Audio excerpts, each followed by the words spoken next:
Hey guys, say hi guys. You're just busy doing the most. We're still in Plateau State, okay, and we're going to a village called Naraguta village, okay. So come with me, okay, to the village. Come with us. Come with us to the village so you can see what I have for you today. Leave my earring jam. Leave it. Leave it.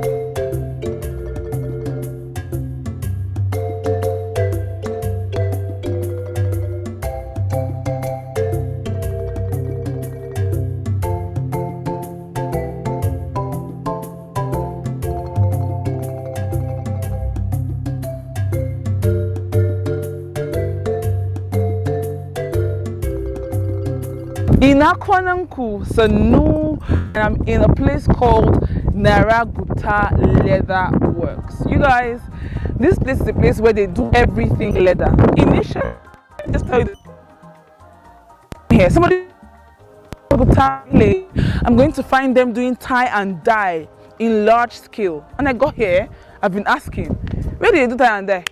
Where I go see tie and dye? Where, you know, so until somebody directed us here. So what it is that do the tie and dye for leather and not fabrics, and actually it's not in large scale. I got here and I saw the owner. I'm like, I've seen your face before. I kept telling this man, I know you. Did you stay in Kaduna? He said no. I said, I've seen your face, until I realized that this is the same man that I saw on Tayo Aina's vlog. I saw Tayo came here. I was like, did you? And I remember, I was like, were you on anybody's vlog? Were you on Tayo's vlog? He now said yes. I was like, okay, this man, you don't be a celebrity now. So in this video, I'm going to show you everything that they have. He's going to take us through how he started the business. His grandfather actually did start the business, transferred it to his dad and him. It's a family something, okay? And they do everything leather. So if you're interested in seeing this, then please keep watching. Hey, Mrs. Francis. Hey, Mrs. Francis. Morning, sir. Good day, how are you? Very well, thank you. Abel, what's your name? My name is Abdullahi Shuaibu, the director. Abdullahi Shuaibu? Yes, please. Wow, my friend is Adamu Shuaibu. Oh, my friend that you met earlier. Oh, lovely. Yes. Lovely. So how has business been for you so far? We thank God, and it's just that things are not really moving at as they used to be because of the situation in the country. Yeah. Yes. Wow. So how did you get the idea of dyeing the leather? Why did they dye the leather to have different colors of items? So normally, right, when we actually tan the leathers, right? It's called tanning. Yes, they come out in cream color. Okay. So from the cream color, we get them dyed into the various colors. No, that's the cream. Yeah, that's the cream. But okay, that one is tanned. It's not well washed. Yes, that is why it's looking like that. Okay. If it is well washed, you see it really looking creamy and you know, really ready for us to make use of. Okay. See, from there we get them dyed into black. Can I touch? Red. Sure, you can. You get them dyed into black, right, red, any color that you can think of. Green, yes. So where's your market? As well as the tie and dye you talked about too. Okay. Yes. I thought I was going to come and see tie and dye, you know, in large scale. I didn't know it was leather. No, it's because I've done leather, something similar to this in Aba before. I've gone to Aba where they make shoes and all of that. So it just reminds me of that. So where is your market basically? Is it in the north? Is it? In fact, our market is all over the country. Okay. If not even outside the country too. Oh as wow! Well. Yes, wow! We have so many big customers. Yes, we thank God. Yes. Wow. We have a large market for it. Okay. Yes. So how long have you been doing this? I can say all my life because it was my grandfather that started the business. Started, I think, a long time back in 1935. He gave birth to our parents. They joined him. Then we were also given birth to, and so you and your brothers as well, like you have siblings that do this, but only the guys in the family. Yes. Oh, in fact, even the ladies too do. But mainly in their houses. Okay. Because they So they've cannot learned just this mix. thing. They cannot mix with the male outside. That is why. That is why. Yes. Where do you source the leather from? Do you go and kill the animals to remove their skin? How do you do it? We source them locally because there are people that actually go around, getting all that for us. Okay, so you have people that supply you those things. Yes, So when you see from the slaughter slabs and other places that maybe an individual kills in his house to eat meat, then he will sell the skin out. That's how we source them out. Yes. but not in just here. I mean, in fact, From anywhere From at all? anywhere. From anywhere. Okay. Yes. So what do you guys make with leather? We make almost anything that you can think of that is made out of What leather. can I think of now? Leather bags. Leather cassets.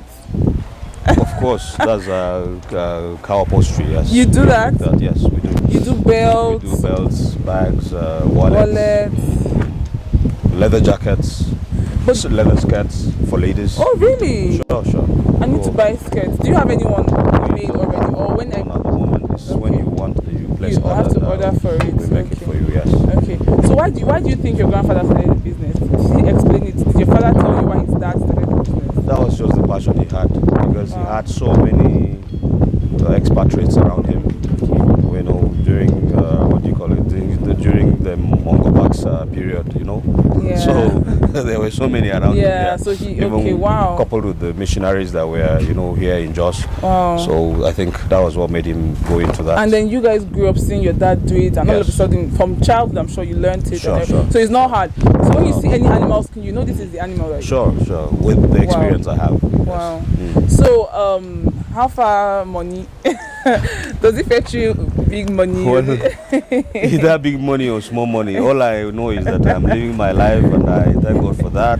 Yeah. And at the same time, too, I've helped in removing so many hoodlums From the streets. Because you train them. Yes, we train so many people. I think so far we've trained more than 5,000 people. What? More than 5,000 Sure, people? both within Nigeria and outside the country.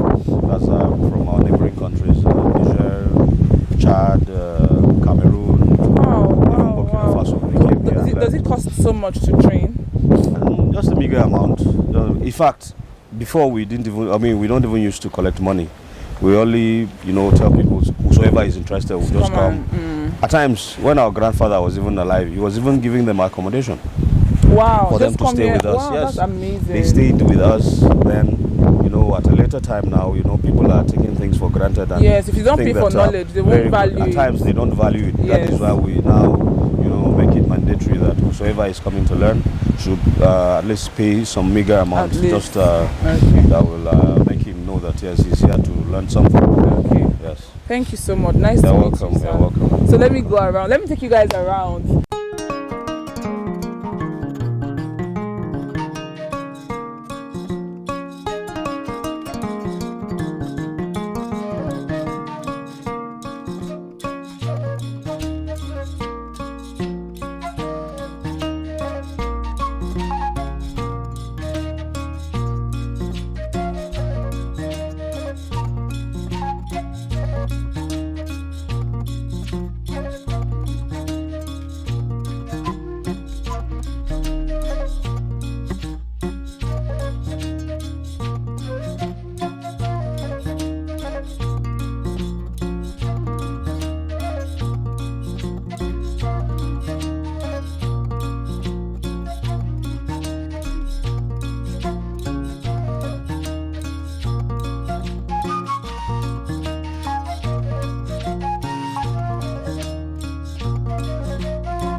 So,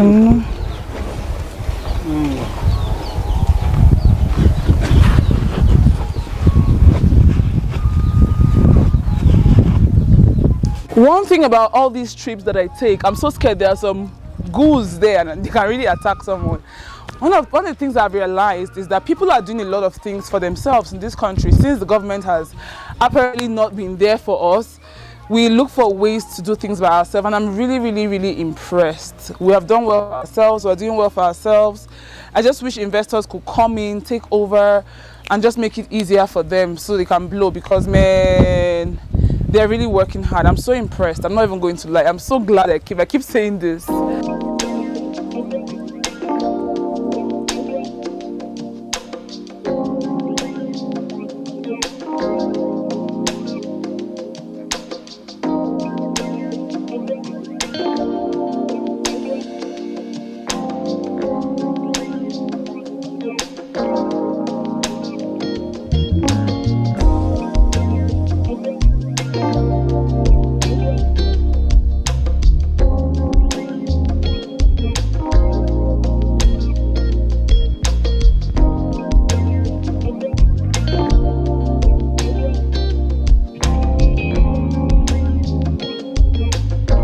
Honestly, I don't regret coming here at all. When I found out that it wasn't what I thought it was, I was just like, oh no, but at the end of the day, I'm so impressed with what they're doing. I am so impressed. You guys, what do you think about it? Let me know. You have a nice place here. So how many years would you say this place is?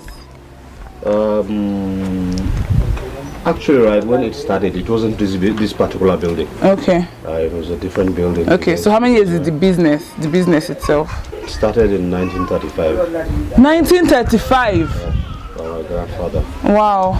So is there any challenge you're facing? Like, what would you, like, if you want to expand the business, do you think it's gotten to the point where you want to expand further, or you're still trying to meet up with the demands that you're having now? In fact, we are really, thinking of,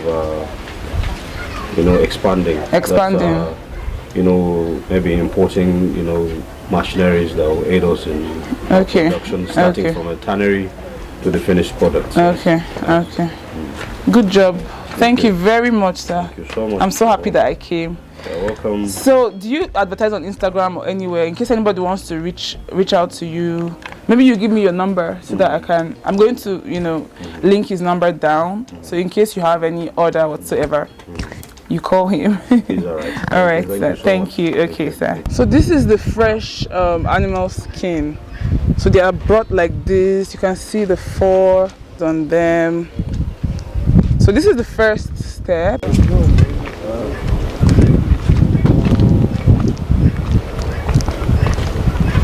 I can see some furs. I can see fur there from the animal skin. So they're going to throw them away? In fact, as you can see that, right? Yeah. With the ashes behind you there. Those ashes, okay. Yes, with this, the fur, as you can see. Yeah. They are mixed together and we take them down. For crops. Just like compost making. Wow, wow. So what are these? What are all these? Well, when the skins are brought from the slaughter slabs or from whosoever. The animal skin, yes, with the fur and everything. Yes, we'll soak them in here with ordinary water. Okay. Right, for them to be soft. Okay. Because most of them are brought dried. Okay. So when they stay just overnight. In here is just water. So they soak the dry animal skin in water overnight, okay? And then they move it into this solution. This is a mixture of water, carbide, ashes, and potash. What this does is that it softens the fur so that it can be easy to take off, to take off the animal hair. Water, carbide, ashes and potash. Ashes and potash. After you soak them here overnight, you move them over there. Yes. Soak them with that combination. Yes. So you peel it off. Get it off, and with the help of there's a knife we have that is having two handles that you can hold while sitting and scrape it away. Okay. Yeah. After scraping off the fur, we take it into the nest, which contains. If it is during rainy season, there's a plantation we use which is called Gaba Gaba. Is a Hausa name. Gaba. Yes. In the absence of that, we use chicken waste. Chicken waste. Yes. Wow. which Okay. serve the same purpose. Okay. Yes. So you put it in water? Yes, with that combination of the either gaba gaba, the house, whatever the Yeah. the shrub we get, Yeah. the plants, Yeah. or that what do you call it, the chicken waste that Okay. we get from the poultry farms. Okay. Yes. So how do you get rid of this water? What we do is we just pour them out here on the ground and they soak. Okay. Okay. Yes. Okay. Or we still pour them on top of the floor. Okay. Too as well.